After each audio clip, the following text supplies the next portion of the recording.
Hello friends, welcome to news Tamil online. நாம தவறாம எடுக்க வேண்டிய இன்சூரன்ஸ் எதெல்லாம் அப்படிங்கறத இந்த வீடியோல பார்க்கலாம். அதுக்கு முன்னாடி நீங்க நம்ம சேனல்ல சப்ஸ்கிரைப் பண்ணலைன்னா சப்ஸ்கிரைப் பண்ணிக்கோங்க. அப்படியே பக்கத்துல இருக்கக்கூடிய பெல் ஐகானை கிளிக் பண்ணிக்கோங்க. வாங்க இப்ப நம்ம வீடியோக்குள்ளாடி போகலாம். மாசத்து கடைசியில எல்லா இஎம்ஐயும் வரியும் கரெக்டா கட்டி முடிக்கிறோம். அந்த மாசத்துல பணத்தை பாத்துக்கிற நீங்க தான் நிதி அமைச்சர் மாதிரி. அடுத்த மாசத்துக்கு மட்டும் இல்ல, வர வருஷத்துக்கு கூட செலவெல்லாம் கணக்கு பண்ணி திட்டம் போடுறீங்க. குழந்தைங்க படிப்பு, கல்யாணம், நம்மளோட ஓய்வுன்னு எல்லாத்தையும் முன்னாடியே யோசிக்கிறது யாரு? நீங்க தான். குடும்பத்தை பத்தி இவ்வளவு யோசிக்கிற நீங்க எப்போதாவது உங்களை பத்தி அக்கறையா யோசிச்சிருக்கீங்களா? உங்க குடும்பத்துக்கு உங்களோட அருமை தெரியும், ஆனா அத நீங்க எப்போவாது உண்மையா உணர்ந்திருக்கீங்களா? 2025லயாவது உங்களுக்கான திட்டத்தை ஆரம்பிங்க. உயிரோட இருக்கும் போதும் சரி, இல்லைன்னா போயிட்ட பிறகும் சரி. இப்ப இருக்கிற மாதிரியே நீங்க எப்பவும் ஹீரோவா இருக்கணும். ஊழியர்கள் பல பேர் தனிப்பட்ட காப்பீட்டை பத்தி பெருசா யோசிக்கிறது இல்ல. கம்பெனி கொடுக்கிற கொஞ்ச நஞ்ச காப்பீடு போதும்னு நினைக்கிறாங்க. ஆனா ஆயுள் காப்பீடு மாதிரி முக்கியமான விஷயத்தை பத்தி அவங்க கவலைப்படுறதே இல்ல. விபத்து காப்பீடு, தீவிர சிகிச்சைக்கு உதவுற காப்பீடு,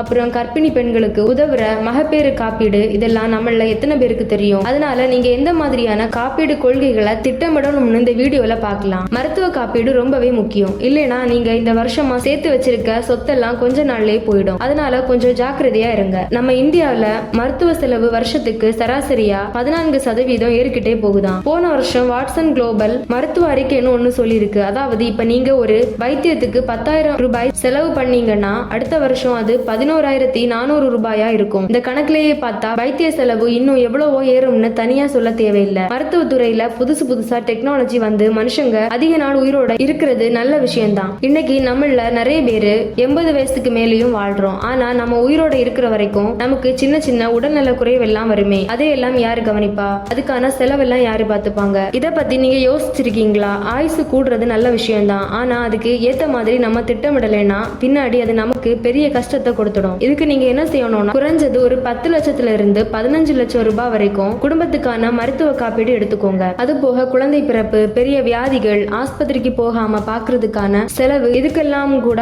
காப்பீடு இருக்கான்னு பார்த்து எடுங்க. முக்கியமா ஆயுள் முழுக்க இருக்கிற காப்பீடு திட்டமாவும், ஆஸ்பத்திரியில தங்குறதுக்குன்னு ஒரு குறிப்பிட்ட தொகைன்னு இல்லாம இருக்கிற மாதிரியான மருத்துவ காப்பீடு திட்டமாவும் பார்த்து தேர்ந்தெடுங்க. கூடுதலா ஒரு விஷயம், ஒரு 5 லட்சம் ரூபாய் வரைக்கும் நீங்க செலவு பண்ணதுக்கு பிறகு ஆரம்பிக்கிற மாதிரி ஒரு 20 லட்சம் ரூபாய் மதிப்புள்ள சூப்பர் டாப் அப் காப்பீடை வாங்கிக்கோங்க. இதுக்கு வருஷத்துக்கு ஒரு 2,500ல இருந்து 4,000 ரூபாய் வரைக்கும் செலவாகும். உங்க குடும்பம் முழுசா உங்களை நம்பி இருந்தா நீங்க கண்டிப்பா டேர்ம் இன்சூரன்ஸ் எடுக்கணும். இப்போ மார்க்கெட்ல இருக்கிற காப்பீட்டு திட்டங்கள்ல இதுதான் ரொம்பவே கம்மியான விலையில கிடைக்குது. நீங்க கட்டின பணம் திரும்ப கிடைக்கணும்னு யூலிப் மாதிரியான திட்டங்கள்லயும் பணம் திரும்ப கொடுக்கிற திட்டங்கள்லயும் தேர்ந்தெடுக்காதீங்க. குறைஞ்ச செலவுல உங்க குடும்பத்தோட எதிர்காலத்தை பத்திரமா வச்சுக்க இது மட்டும்தான் ஒரே வழி. நீங்க எந்த திட்டத்துல முதலீடு பண்ணணும்னு கேட்கலாம். அதுக்கு ஒரு முக்கியமான விஷயம் சொல்றேன். உங்க வருஷ வருமானம் எவ்வளவோ அதுல குறைஞ்சது 15 மடங்குல இருந்து 20 மடங்கு வரைக்கும் காப்பீட்டு திட்டத்துல கண்டிப்பா முதலீடு பண்ணுங்க. இப்போ உதாரணத்துக்கு உங்களுக்கு வருஷத்துக்கு 5 லட்சம் ரூபாய் சம்பளம்னு வச்சுக்கோங்க. அப்ப நீங்க குறைஞ்சது 50 லட்சம் ரூபாயில இருந்து அதிகபட்சமா 75 லட்சம் ரூபாய் வரைக்கும் காப்பீட்டு திட்டம் எடுக்கணும். இதுதான் உங்க வாழ்க்கைக்கு நீங்க கொடுக்கிற உண்மையான மதிப்பு. நீங்க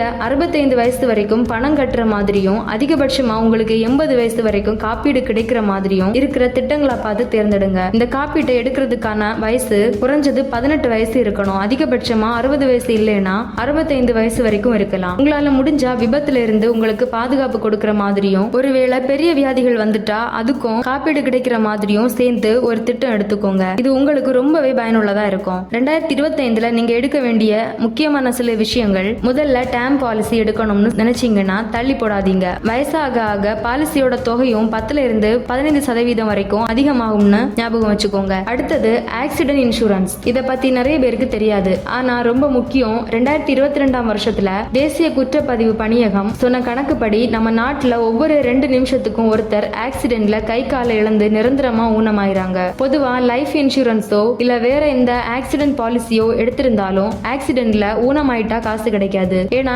ஆக்சிடென்ட் ஆனா நீங்க ஆஸ்பத்திரியில சேருவீங்க. அப்போ வர செலவை மெடிக்கல் இன்சூரன்ஸ் பாத்துக்கும். ஒரு விபத்துல உங்க உடம்புல ஒரு பாக நிரந்தரமா பாதிக்கப்பட்டுனா என்ன பண்ணுவீங்க? சில மாசத்துக்கு வேலை போக முடியலைன்னா என்ன ஆகும்? இல்ல ஒருவேளை வாழ்நாள் முழுக்கவே வேலை செய்ய முடியாத நிலை வந்தா இது மாதிரியான கஷ்டமான சூழ்நிலையை பத்தி நீங்க எப்போதாவது யோசிச்சிருக்கீங்களா? அதனால தான் இந்த மாதிரி விபத்து காப்பீட்டு திட்டங்கள் ரொம்ப முக்கியம். இதனால என்ன கிடைக்கும்னா, உங்க உடம்பு நிரந்தரமா பாதிக்கப்பட்டுட்டுனா ஒரு பெரிய தொகை கிடைக்கும். கொஞ்ச காலத்துக்கு வேலை செய்ய முடியாம போனா அந்த சமயத்துல வாரம் ஒரு குறிப்பிட்ட வருமானம் வந்துகிட்டே இருக்கும். சுமார் 10 லட்சம் ரூபாய் வரைக்கும் காப்பீடு எடுக்க அதிகபட்சம் 1000 ரூபாய் தான் செலவு செலவாகும். நீங்க வெறும் 400 இல்லைன்னா 500 கட்டினாலே போதும். நிறைய வங்கிகள் 5 லட்சம் ரூபாய் வரைக்கும் காப்பீடு கொடுக்கறாங்க. பிரதான் மந்திரி சுரக்ஷா பீமா யோஜனான்னு ஒரு திட்டம் இருக்கு. அதுல வெறும் 19 ரூபாய் கட்டினா போதும் 2 லட்சம் ரூபாய் வரைக்கும் விபத்துக்கான காப்பீடு கிடைக்கும். ஆனா இந்த திட்டம் நிரந்தரமா பாதிப்பு இருந்தா மட்டும்தான் காப்பீடு கொடுக்கும். 18 வயசுல இருந்து 70 வயசு வரைக்கும் இருக்கிறவங்க யாரா இருந்தாலும் இந்த காப்பீட்டை எடுத்துக்கலாம். உங்களுக்கும் உங்க மனைவி இல்லைன்னா கணவருக்கும் உங்க குழந்தைகளுக்கும்னு உங்க குடும்பத்துல யார் வேணும்னாலும் இதை எடுத்துக்கலாம். தீவிரமான நோய் வந்தா, அதாவது புற்றுநோய், ஹார்ட் அட்டாக் மாதிரியான பெரிய வியாதிகள் வந்தா இந்த தீவிர நோய்க்கான இன்சூரன்ஸ் பிளான்ஸ் நல்ல உதவியா இருக்கும். நீங்க எந்த மாதிரியான மெடிக்கல் இன்சூரன்ஸ் எடுத்திருந்தாலும் சரி,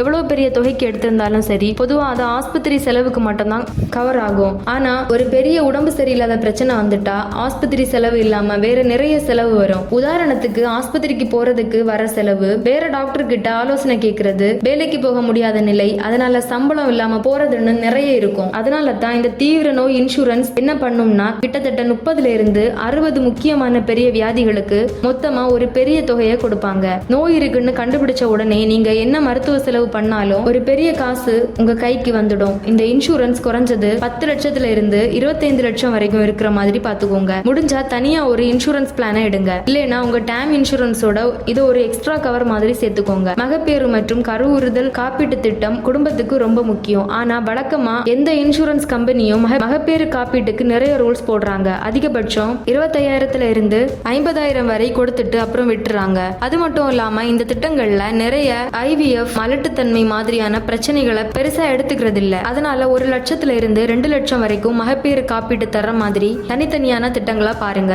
சில கம்பெனிகள் மட்டும்தான் IVF, மலட்டுத்தன்மை, புதுசா பிறக்கிற குழந்தைகளுக்கான சலுகைகள் எல்லாம் கொடுக்கறாங்க. அதனால அந்த மாதிரியான கம்பெனிகளை தேர்ந்தெடுங்க. இந்த இன்சூரன்ஸ் எல்லாம் வாங்கணும்னா 2 இருந்து 4 வருஷம் வரைக்கும் வெயிட் பண்ண வேண்டி இருக்கும். அதனால அடுத்த 3 வருஷத்துக்குள்ள குழந்தை பெத்துக்கலாம்னு இல்ல கல்யாணம் பண்ணிக்கலாம்னு இருக்கிறவங்க சீக்கிரமா இந்த திட்டத்துல சேர பாருங்க. எவ்வளவு பணம் இன்சூரன்ஸ்க்கே போனா அப்புறம் என்ன மிச்சம் இருக்கும், எதை சேமிக்க முடியும்னு நிறைய பேர் குழம்புவாங்க. நாம உயிரோட இருந்து வாழ்க்கையில முன்னேறினா தானே எதையும் சாதிக்க முடியும். நீங்க இதுவரைக்கும் சொன்ன எல்லா காப்பீட்டு திட்டத்திலையும் முதலீடு செஞ்சாலும் வருஷத்துக்கு கிட்டத்தட்ட 25,000 ரூபாய் வரை செலவாகும். அதாவது மாசத்துக்கு அதிகபட்சமா 2,200 ரூபாய் மட்டும் தான் வரும். வேலை இருந்தாலும் இல்லாட்டியும் உடம்பு சரியில்லாம போறது, ஆக்சிடென்ட் ஆகுறது, ஹாஸ்பிட்டல் செலவு, இதெல்லாம் தவிர்க்கவே முடியாத விஷயங்கள். அதனால இப்ப இருக்கிற காலத்துல காப்பீட்டு எல்லாம் ஒரு ஆடம்பர பொருள் கிடையாது. அதுதான் எல்லாருக்கும் உயிர் மாதிரி முக்கியமானது. இந்த வீடியோ உங்களுக்கு ரொம்பவே யூஸ்ஃபுல்லா இருந்திருக்கும். இதே மாதிரியான இன்னும் தகவல்களை அறிய எங்களுடைய நியூஸ் தமிழ் ஆன்லைன் சேனலை சப்ஸ்கிரைப் பண்ணிக்கோங்க. அப்படியே பக்கத்துல இருக்கிற பெல் ஐகானையும் கிளிக் பண்ணிக்கோங்க. தேங்க்ஸ் ஃபார் வாட்சிங்.